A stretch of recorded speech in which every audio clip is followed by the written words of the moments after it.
नमस्कार, मैं डॉक्टर राकेश पाठक।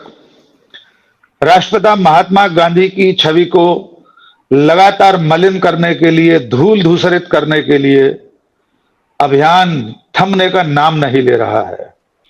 लेकिन ऐसा पहली बार हुआ है कि किसी ने राष्ट्रपिता महात्मा गांधी की शैक्षणिक योग्यता, उनकी डिग्री पर सवाल उठाया हो। और यह सवाल भी किसी गैर जिम्मेदार व्यक्ति ने नहीं उठाया। यह सवाल उठाया है संवैधानिक पद पर बैठे हुए जम्मू और कश्मीर के उपराज्यपाल मनोज सिन्हा ने। आपको याद होगा कि पिछले दिनों आईटीएम विश्वविद्यालय ग्वालियर में डॉक्टर राम मनोहर लोहिया स्मृति व्याख्यानमाला में उन्होंने अपने भाषण के दरमियान कहा कि लोगों को ऐसी भ्रांति है, पढ़े लिखे लोगों को यह भ्रांति है कि महात्मा गांधी के पास कोई डिग्री थी। उन्होंने बहुत स्पष्ट शब्दों में कहा कि गांधी जी के पास कोई डिग्री नहीं थी। कि मनोज सिन्हा के इस बयान में कितनी सच्चाई है, क्या सचमुच में इसका कोई आधार है? इन जवाबों की पड़ताल करने के लिए आज हमारे साथ राष्ट्रपिता महात्मा गांधी की विरासत को आगे बढ़ाने वाले उनके प्रपौत्र तुषार गांधी जी हमारे साथ मौजूद हैं। तुषार जी, आपका बहुत बहुत स्वागत है। तुषार जी, जब आपने सबसे पहली बार सुना कि इतने बड़े पद पर, संवैधानिक पद पर बैठे हुए व्यक्ति ने यह कहा है कि गांधी जी के पास कोई डिग्री नहीं थी, तो पहली प्रतिक्रिया आपकी क्या थी? जी तुषार जी। मुझे हंसी आई कि ऐसी बात करने की ताकत, जिसे हम संवैधानिक पद पर विराजमान व्यक्ति कहते हैं, उनकी हुई। क्योंकि ये मैं इसलिए कहता हूं, जो साहस उन्होंने दिखाया वो भी जानते होंगे कि जो आक्षेप उन्होंने बापू पे किया, और ये आक्षेप उन्होंने भले ये कहा हो कि उनके पास कोई डिग्री नहीं थी, लेकिन आशय था कि वो कहे कि मोहनदास करमचंद गांधी एक फर्जी वकील थे, जिन्होंने अंग्रेजों की अदालतों को भी बेवकूफ बना के क्वालिफिकेशन के बगैर उनकी अदालतों में अपनी सनद मनवाई। और वहाँ उन्होंने न सिर्फ हिंदुस्तान में पर दक्षिण अफ्रीका में भी अपनी वकालत करते रहे, और वहाँ की कोर्टों में वो अपना काम करते रहे। ये बहुत साहस मांग लेता है ये बात करना, कि जब वो बात करते वक्त भी उनको शायद ये एहसास हुआ होगा कि उनका झूठ पकड़ा जाएगा। पर ये मैं नहीं समझता हूँ कि उन्होंने अपने मन से ये बात की हो। ये जैसे आपने शुरुआत में कहा, ये बापू की प्रतिभा को खंडित करने की साजिश, जिन ताकतों ने बापू की हत्या करवाई 1948 में, उन्होंने हत्या के बाद 75 वर्ष तक लगातार ये सिलसिला जारी रखा है। और हर थोड़े दिनों में कोई ना कोई नया लांछन, कोई ना कोई नई तोहमत, कोई ना कोई नया झूठ बापू के विरुद्ध के प्रचार में वो लोग लाते रहते हैं। उनकी पूरी टूल किट है, जो उन्होंने अपने कई किरदारों को तैयार करके रखा है। उनको हर एक को अपना अपना किरदार दिया है, अपनी अपनी स्क्रिप्ट दी है, और अपना अपना टाइम टेबल दिया है कि कब उन्होंने ये करना है। और अगर आप देखेंगे तो आपको पता चलेगा कि ये बातें तब की जाती है जब उनकी जो सरकार होती है वो किसी तरह से आफत में पड़ी हो, उसके ऊपर राष्ट्र को के लिए अहम ऐसे सवाल उठाए जा रहे हो, तोहमत लगाई जाती हो, तब ध्यान दूर करने के लिए वो लोग महात्मा गांधी का इस्तेमाल करके बापू के ऊपर कोई ना कोई ऐसा बयान दे देते हैं जिससे बवाल खड़ा हो जाए और लोगों का ध्यान दूसरी तरफ चला जाए, और वो अपनी जो गैर जिम्मेदाराना राजनीति है उसमें कामयाब होते जाए। ये सिलसिला आप अगर देखेंगे तो आपको पता चलेगा कि जब उनकी सरकार मुसीबत में फंसी है, तब उन्होंने बापू के बारे में कोई ना कोई कंट्रोवर्सी खड़ी की। जी तुषार जी, आपने टाइमिंग की बात कही, मैं यकीनन यही सवाल पूछना चाहता था। ये जो टाइमिंग है, अगर हम पिछले 10-20 सालों की राजनीति को देखें तो हर बार ऐसे ही मौकों पर या तो महात्मा गांधी को लेकर कोई बात छेड़ी जाएगी या नेहरू जी को लेकर छेड़ी जाएगी। ये जो सत्ता में बैठे लोग हैं, कहीं इसके पीछे ये इरादा तो नहीं है कि महात्मा गांधी को अपने स्थान से हटाकर रिप्लेस करके उनकी जगह किसी और महानायक को स्थापित करने की साजिश हो, योजना हो? हम और आप सब जानते हैं कि वे किसको लाना चाहते हैं। आप इसको इस नजरिए से भी देखते हैं कि ये साजिश के पीछे गांधी को अपदस्थ करने का प्रयास है? बिल्कुल बिल्कुल बिल्कुल प्रयास है, क्योंकि जिंदा आदमी उनको खटकता था, उसकी उन्होंने कत्ल करवा दी। पर उसके बाद उनको पता चला कि जो विचार था वो जिंदा आदमी से भी कई गुना ज्यादा डरावना हो गया उनके लिए।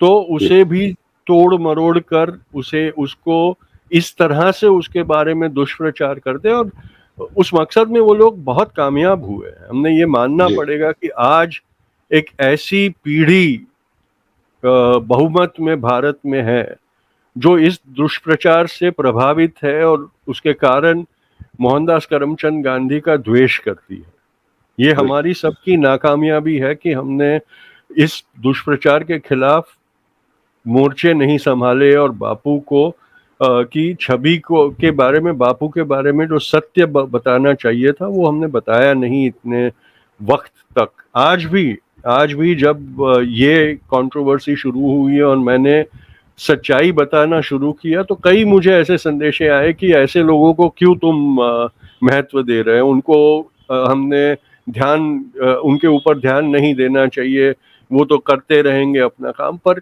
इसी एटीट्यूड के कारण बापू के बारे में झूठ का प्रचार अब लोगों को सच्चा लगने लगा है। बिल्कुल ठीक कह रहे हैं सर।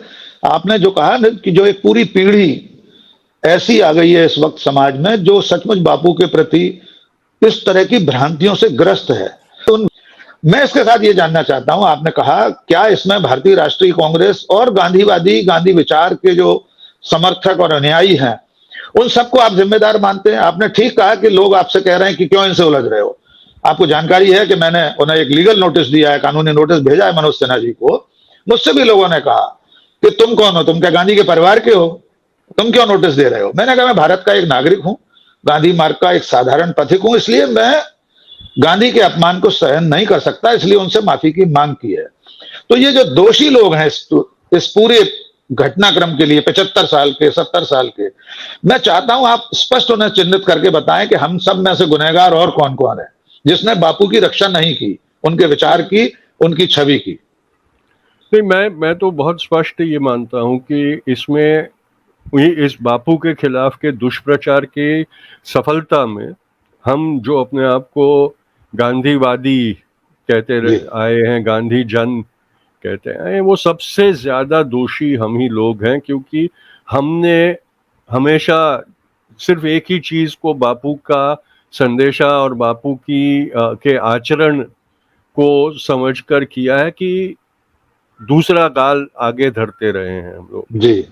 और हमने कभी ये समझा नहीं कि जो गोबेलियन थियरी थी कि झूठ को दोहराते रहो, एक वक्त ऐसा आएगा जब लोग उस झूठ को सच मानने लगेंगे। वो वक्त हमारे सामने कब आ गया वो हम समझे ही नहीं, और हमने बापू के खिलाफ के झूठ के प्रचार को उतने ही जोर शोर से चलने दिया। हमने कभी उसका प्रतिकार नहीं किया, हमने ये कोशिश भी नहीं की कि उसके सामने हम सच्चाई को उतने ही प्रखरता से रखें, जबकि हम सब जानते थे सच्चाई क्या थी, ये सब जानते थे हम लोग, फिर भी हमने ये कभी किया नहीं। और इसीलिए भारत में आज झूठ को सच मानने वाले नागरिक सच्चाई को मानने वालों से ज्यादा हो गए।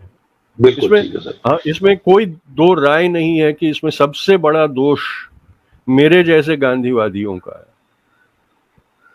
हम सब गुनहगार हैं सर। मैं ये जानना चाहता हूं तुषार जी कि अगर इस मौके पर आप या आपके परिवार के लोग, बापू के परिवार के लोग, यद्यपि बापू का परिवार तो पूरा देश है, पूरी दुनिया बापू का परिवार है, लेकिन अगर इस वक्त आपने शायद उन्हें किताब भेजी है, आप कोई इस तरह का केस करेंगे, कोई कानूनी नोटिस देंगे? क्योंकि आप तो वारिस हैं गांधी के। कानून भी ये कहता है कि जिस व्यक्ति की अवमानना हुई है उसके अगर परिवार के लोग प्रतिवाद करते हैं, कोई बात दायर करते हैं, तो उसको प्राथमिकता से सुना जाएगा। तो मैं ये जानना चाहता हूं, आप या बापू के परिवार के और लोग जिस वक्त हैं दुनिया में, आप में से कोई कानूनी कार्रवाई की पहल करेगा? मुझे लगता है कि ये पहल नहीं, मैं तो नहीं करूंगा। मैं करने वाला नहीं हूं, क्योंकि मैं समझता हूं कि मेरा कर्तव्य है कि मैं जो सच है वो बताता रहूं लोगों को। इसलिए मैं हर फोरम, जो भी फोरम मुझे मिल रही है, उसमें से जाकर बापू का सच कहने की कोशिश हमेशा, जब ये सवाल उठे। लेकिन मैं ये जरूर समझता हूं कि इसमें एक बहुत बड़ी विटंबना भी है, क्योंकि एक तरफ बापू को और बापू की छवि को हमारे नेशनल एम्ब्लेम्स एक्ट के तहत हमारे राष्ट्र चिन्ह और राष्ट्र ध्वज के साथ संरक्षित किया गया है, और उसमें स्पष्ट लिखा है कि उनके खिलाफ दुष्प्रचार और उनका अपमान राष्ट्र ध्वज और राष्ट्र चिन्ह के अपमान के बराबर होगा, समान है जी। अब अगर ये राज्यपाल जी ने, उपराज्यपाल जी ने जो कहा है, उसका मतलब हम समझे, तो उसका मतलब ये होता है कि गांधी फर्जी वकील थे, यानी उनको फ्रॉड कहा गया, अंग्रेजी में जिसको फ्रॉड कहा जाता है, फ्रॉड कहा गया। यानी भारत के उस व्यक्ति को जिसको राष्ट्र ध्वज और राष्ट्र चिन्ह के साथ संरक्षित किया गया है संवैधानिक तौर पर, उसको संवैधानिक पद पे बैठा हुआ आदमी जिसको संवैधानिक संरक्षण दिया गया है, वो ही बदनाम कर रहा है, वो ही बदनाम जी। तो ऐसे हालात में ये दो जो परस्पर विरोधी बातें हैं, एक तो बापू का राष्ट्रध्वज के साथ संरक्षण, दूसरा राज्यपाल महोदय को कानूनन सजा से संरक्षण, इन दोनों के बीच में अब कैसे ये हो सकता है? वो मुझे लगता है कि अब ये जरूरी हो गया है, या तो बापू को उस नेशनल एम्ब्लेम एक्ट में से हटा दिया जाए कि नहीं भाई अब उसको रखना जरूरी नहीं है, या ऐसे मामलों में, क्योंकि जो संरक्षण राज्यपाल और राष्ट्रपति को दिया गया है उसमें स्पष्ट तरीके से ये लिखा गया है कि उनके कर्तव्यों का पालन करते हुए कोई गलती हो तो उनके ऊपर मुकदमा नहीं चलाया जा सकता। ये जो बात ये जो अपमान बापू का उन्होंने किया है वो उनका कर्तव्य नहीं था, बिल्कुल कर्तव्य के पालन में नहीं है। तो कर्तव्य के बाहर का जो अदाकारी उन्होंने की है उसमें उनको कोई संरक्षण होना नहीं चाहिए। उनके ऊपर, सामान्य व्यक्ति के ऊपर जो कानून अप्लाई होता है वही अप्लाई होना चाहिए, अगर हम डेमोक्रेसी हैं तो ये मुझे लगता है कि इसमें राज्यपाल को प्रोसिक्यूट करने से ज्यादा इसमें एक संवैधानिक प्रश्न उभरता है जिसको मैं आगे बिल्कुल ये एड्रेस करना चाहिए कि ऐसे हालातों में सर्वोपरि क्या है। ये कोर्ट्स को इसके लिए चैलेंज होना बहुत जरूरी है। मुझे आपने रास्ता दिखाया तुषार जी, क्योंकि मैंने अभी जो नोटिस भेजा है, इसके बाद उसकी नोटिस की अवधि समाप्त होने के बाद मैं अदालत के सामने जाऊंगा, तब ये प्रश्न उठाऊंगा जो आपने कहा है कि वे अपने कर्तव्य के पालन में ऐसा नहीं कर रहे थे, ये उनकी प्रशासनिक कामकाज की प्रक्रिया का हिस्सा नहीं था कि आप गांधी जी को फ्रॉड बता दो। तो मैं इस लड़ाई को कोशिश करूंगा कि सबसे बड़ी अदालत तक ले जाऊं और ये संवैधानिक जो बाध्यता और संरक्षण मिला हुआ है इस पर स्थिति स्पष्ट हो। आपने एक बड़ी अच्छी बात कही कि जो राष्ट्रीय प्रतीक चिन्ह अवमानना निवारण अधिनियम है उसमें बापू भी शामिल है। आपने उन्हें राह दिखा दी कि उसमें से हटा दीजिए बापू को। मैं इसको इससे जोड़ना चाहता हूं कि हमारी राज मुद्रा है, हमारा जो नोट है, करेंसी है, आपके गुजरात के चुनाव में आपने देखा कि एक आम आदमी पार्टी के नेता ने, दिल्ली के मुख्यमंत्री ने यह कहा कि हमारे नोटों पर लक्ष्मी गणेश की चित्र होना चाहिए, यानी राष्ट्रपिता महात्मा गांधी की तस्वीर को हमारी करेंसी से भी हटाने की कोई ना कोई मंशा कुछ लोगों में है। आप इसे किस खतरे के रूप में देखते हैं? नहीं, मैं तो समर्थन करता हूं। मैं चाहता हूं कि बापू की तस्वीर करेंसी के ऊपर से हट जाए, क्योंकि वो एक प्रतीक ही रहा है। बापू की आकृति का स्थान अगर कोई है तो वो हमारे दिलों में होना चाहिए। ये करेंसी पे जो आकृति बापू की है उसमें बापू के कोई भी तत्व का प्रतीक उसमें नहीं होता है। तो मैंने हमेशा ये कहा है जब भी ये किसी ने मांग उठाई है कि भाई करेंसी पर से बापू की तस्वीर हटा दो, तो मैंने उसका समर्थन नहीं किया। मैंने तो ये भी कहा है कि भाई सरकारी दफ्तरों में से भी बापू की तस्वीरें हटा दी जाए, क्योंकि सबसे बड़े अनैतिकता के अड्डे सरकारी दफ्तर बन गए, और बापू की तस्वीर के सामने वो सब हो, वो कहीं पर भी जाके बापू के सत्य और सदाचार के जो आइडियल्स थे उसके साथ संलग्न नहीं है। मैं तो मैं ये समझ सकता समर्थन हूँ जी। करता हूँ। एक जी तुषार करेंसी जी, पर मैं से समझ सकता हूं कि कितनी व्यथा के साथ आप ये कह रहे होंगे।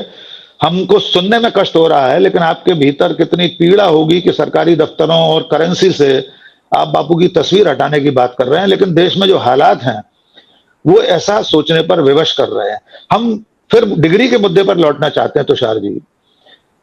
जो लोग मनोज सिन्हा के बयान का समर्थन कर रहे हैं, उनका कहना यह है कि बैरिस्टर की डिग्री, लॉयर की डिग्री, इसमें अंतर है। वो तो सर्टिफिकेट है जो इनर टेम्पल का हम और आपने जो जारी किया, हमने क्या जारी किया, वो तो पहले से उपलब्ध है। ये अंतर थोड़ा सा आप हमारे दर्शकों को अगर बता दें, तो उस पर मैं चाहता हूं थोड़ा सा आप तस्वीर साफ कर दें। ये भ्रम क्यों हो रहा है लोगों को? नहीं, ये क्योंकि लोग पढ़ना नहीं चाहते, जानकारी प्राप्त करना नहीं चाहते। अगर इनर टेम्पल में जिसमें बापू ने बार में एनरोल किया था, उसका जो सर्टिफिकेट्स है, उसके पहले शपथनामा होता है, और एक फी भरनी पड़ती है, शपथनामा होता है, जी जिसमें उस बार में एनरोल करने के लिए कितनी शर्तें हैं वो सब लिखी गई है। और ये कहा गया, और आप अप्लाई करने वाले ने उन सारी शर्तों को में उत्तीर्ण होना पड़ता है। उसमें डिग्री मेंशन की है, उसमें शपथ लेना मेंशन किया है, उसमें फी भरना मेंशन किया। ये सारी चीजें उसमें लिखी हुई है, और उसके ऊपर बापू के दस्तखत भी है।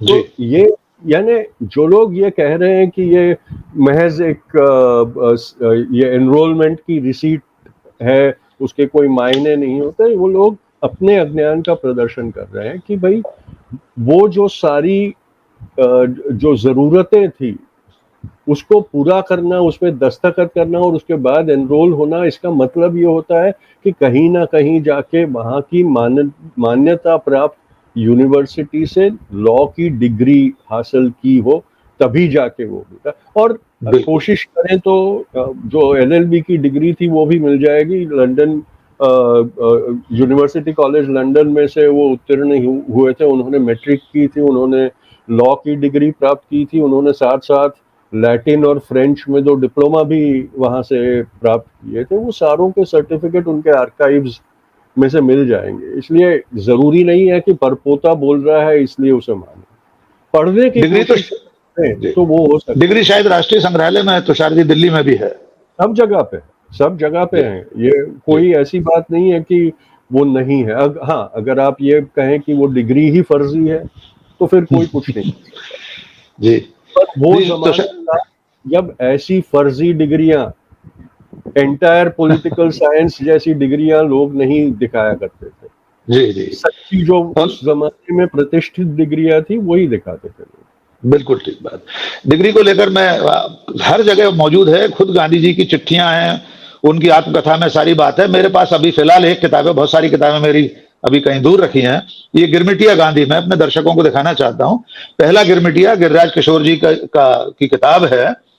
पूरी शोधपूर्ण किताब है, एक एक पंक्ति दस्तावेजी प्रमाणों के साथ लिखी गई है। इसमें पेज नंबर 31 पर, तुषार जी, मैं आपके साथ भी इसे साझा करना चाहता हूं। एक चिट्ठी उन्होंने लिखी है जिस दिन उनको अदालत से पगड़ी उतारने के लिए कहा गया था। उसके बाद उन्होंने लेटर टू एडिटर, अखबारों के संपादकों को एक पत्र लिखा था। उस पत्र में वे पहली लाइन में लिख रहे हैं, श्रीमन, मैं एक भारतीय हूं, लंदन से बैरिस्टरी पास की है। दादा अब्दुल्ला एंड कंपनी ने, मैं 1 साल के अनुबंध पर 2 दिन पहले 24 मई 1893 को डरबन पहुंचा हूं। बापू अपनी पहली लाइन में लिख रहे हैं, तब वे महात्मा गांधी नहीं थे, तब उस समय वे नहीं जानते थे वे इतने महान होने वाले हैं या आगे चलकर वे महात्मा कहलाएंगे, राष्ट्रपिता होंगे। तब वे पहली लाइन में लिख रहे हैं, लंदन से बैरिस्टरी पास की है। ऐसे ही एक और चिट्ठी, जब उन्हें एक रेलवे का टिकट बनवाना था, तब उन्होंने अपने सहयोगी अब्दुल गनी से लिखवाई थी। उसमें पहली पंक्ति में लिखा है अब्दुल गनी ने, मिस्टर एम के गांधी लंदन से पास शुदा एक बैरिस्टर हैं। हजारों हजारों किताबों में गांधी जी का बैरिस्टर होना दर्ज है। और इसके बाद विडंबना यह है तुषार जी कि अब जो उन्होंने पक्ष अपना दिया है, मैंने अभी एक किसी वेबसाइट पर देखा, उपराज्यपाल मनोज सिन्हा जी ने, उन्होंने कहा है कि मेरे बयान को तोड़ मरोड़ कर पेश किया गया है। इस तरह से जो बयानों से पलटने की प्रवृत्ति है, वो भी मैं बार बार कह रहा हूं संवैधानिक पद पर बैठे व्यक्ति की। अब आप क्या कहना चाहेंगे? नहीं, उनका जो वीडियो रिकॉर्डिंग है उसमें उन्होंने बड़े स्पष्ट तरीके से ये कहा है कि बुद्धिजीवी लोग ऐसा मानते हैं कि बापू के पास डिग्रियां थी लॉ की, पर वो उनका भ्रम है। बापू के पास कोई डिग्री नहीं थी और ये मैं प्रमाणित तरीके से जानता हूं। अब उस बयान को कोई तोड़ मरोड़ के कैसे पेश कर सकता है मुझे नहीं पता चलता। कहाँ तोड़ेंगे, कहाँ से ऐसा करेंगे कि भाई 2 शब्द यहाँ से लिए, 2 शब्द वहां से लिए, जोड़ दिए और आईटी सेल ने उसको वायरल कर दिया। लाइव था उनका भाषण तुषार जी, लाइव था उस यूनिवर्सिटी की साइट पर, फेसबुक पर लाइव भी था, तो कोई काट छांट की नौबत तो आती ही नहीं। कई चश्मदीद गवाहों ने ये कहा है कि हमको ताज्जुब हुआ कि ये महाशय इतनी कॉन्फिडेंस से ये बात कैसे कर सकते हैं। उसमें तोड़ मरोड़ने की बात ही नहीं है। तोड़ा मरोड़ा तो उन्होंने इतिहास को है, जो उनकी फितरत की है कि जो इतिहास उनको मान्य नहीं है, जो इतिहास उनको रूझता नहीं है, वो इतिहास वो तोड़ने बदनाम करने की कोशिश करते रहते हैं और अपना खुद का जो एक सुविधाजनक इतिहास है वो लाना चाहते हैं। तो तोड़ना मरोड़ना उनकी फितरत है, बाकी लोगों की फितरत नहीं है ये। बिल्कुल। तुषार जी, आपने पहली प्रतिक्रिया में अखबारों में जो मैंने पढ़ा है, आपने कहा कि जब जाहिल लोग राज्यपाल बनाए जाएंगे तो ऐसा ही होगा।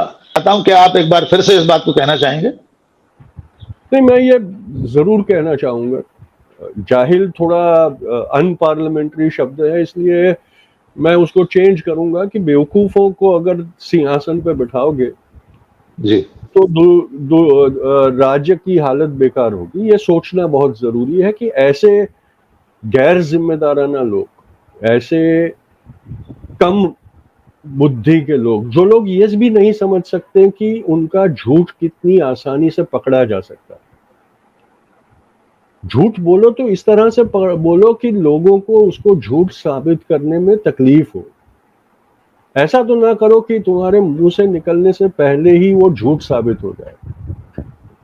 तो ऐसे लोगों को राज्यपाल बनाना और एक पूरे राज्य का कारोबार उनके हाथों में देना, ये किस हद तक सही है, इसके ऊपर भी विचार होना चाहिए। जी तुषार जी, वे जिस विचारधारा से आते हैं उसके जो सबसे बड़े लोग हैं, उसके जो मुखिया हैं, देश के प्रधानमंत्री नरेंद्र मोदी, वे तो 30 जनवरी और 2 अक्टूबर को गांधी जी की समाधि पर जाकर प्रणाम करते हैं, साबरमती में जाकर चरखा चलाते हैं, विदेशी अतिथियों को, राष्ट्राध्यक्षों को लेकर जाते हैं साबरमती या वर्धा। मैं ये जानना चाहता हूं, क्या आप उनसे भी कोई अपील करेंगे प्रधानमंत्री से कि कम से कम अपने राज्यपाल को इतना पढ़ने को कहें कि गांधी जी की डिग्री फर्जी नहीं थी, डिग्रीधारी थे गांधी जी? क्या आप प्रधानमंत्री से कोई अपील करना चाहेंगे? फर्जी डिग्री से अपने पढ़े लिखे होने का प्रमाण देने वाले को हम क्या कह सकते हैं? पर मेरी सहानुभूति उनके साथ है कि उनकी, आप सोचिए बेचारों को कितनी तकलीफ होती होगी ये सब करते हुए। आप जी, गांधी जी की समाधि पर प्रणाम करने में कष्ट होता होगा। साबरमती आश्रम जाते, आप सोचिए उनको कितनी तकलीफ होगी। जिनके दिलों में नथुराम गोडसे बसता है, उनको गांधी की भक्ति का नाटक करने में कितना दुख होता होगा, कितना कष्ट होता होगा। हमें उनसे सहानुभूति रखनी चाहिए। बहुत सही बात। आपने सर बहुत विस्तार से बातचीत की सारे मसले पर, और आपने कहा कि जो उनका झूठ है वो पकड़ा जाता है। तो जफर इकबाल के एक शेर के साथ मैं अपनी बात खत्म करना चाहूंगा कि झूठ बोला है तो कायम भी रहो उस पर जफर, झूठ बोला है तो कायम भी रहो उस पर जफर, आदमी को साहबे किरदार होना चाहिए। तो ये जो लाट साहब हैं, उन्होंने जो झूठ बोला था उस पर कायम रहते, अब किंतु परंतु करके तोड़ने मरोड़ने का अपना बयान दे रहे हैं, अपनी गलती को छुपाने की कोशिश कर रहे हैं, इसमें वे कामयाब नहीं होंगे। तुषार जी, हमसे आपने इस बहुत महत्वपूर्ण और सामयिक मुद्दे पर बात की। बहुत बहुत धन्यवाद आपका, बहुत बहुत शुक्रिया। शुक्रिया, आपका भी शुक्रिया और आपके दर्शकों का भी शुक्रिया कि उन्होंने इस सच्चाई को लोगों तक पहुंचने के लिए उनका समर्थन दिया। बहुत बहुत शुक्रिया। नमस्ते।